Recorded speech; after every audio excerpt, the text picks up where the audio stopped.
name's Callie, and I don't really have a job description. I'm a cultivator, I think, or a director or a rag and bone man. But I work in the music industry in the more sort of further outreaches of it, not the mainstream pop industry or anything. And I manage artists, I art direct artists, publish, record bits of everything really, hence the term rag and bone man. Really my career in music has happened partly by accident, partly by design. I've tried always to do as many different things as possible, to not say, look, I am a drummer in a band, therefore I just want to become the best drummer there is. I'm a complete dilettante, I have to say. I don't think I was ever a particularly good A&R man, a particularly good product manager, a particularly good designer. I flitter about. There's a lot to be said for being a dilettante or being a tourist, just enjoying what it is that you're doing from the point of view of a tourist. If you take a little journey and adventure through a subject like music, I've never stopped enjoying buying and listening to other music. That's just that I'm a tourist, I consume music like anybody else does, just because I happen to be involved with the making of the music or the designing or the packaging hasn't dulled my enjoyment of being a consumer, and I hope it never does.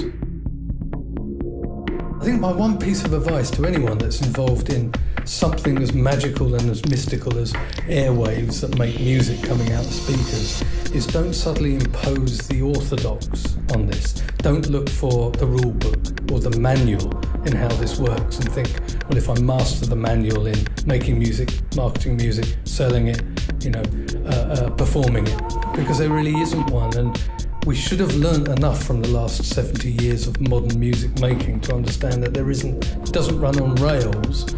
You've actually got to lay the track yourself and then run on your own rails.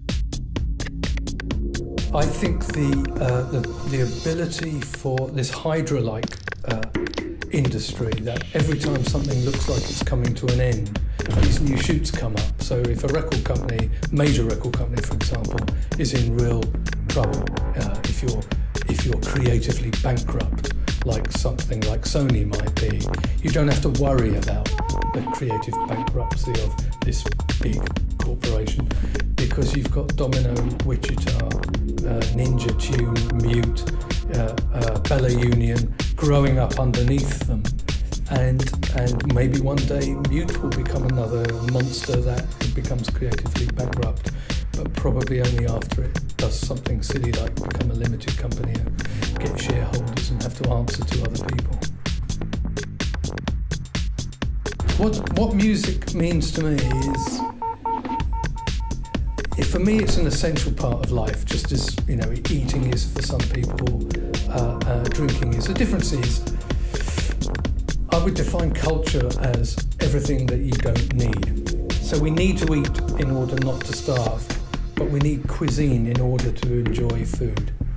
We need to drink in order to not be thirsty, but we need a pint of beer in order to have all the nice effects of a pint of beer. We don't need cuisine and we don't need beer.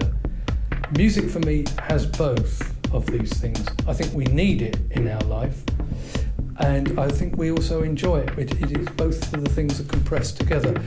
And I hope one day that nobody finds out that in fact we don't need music, and they just decide, well, we can't be bothered with music, and it just falls apart. But I think, seeing as we've been making music for 5,000 years that we know, I don't think that music is going to lose its value within my lifetime. I don't think.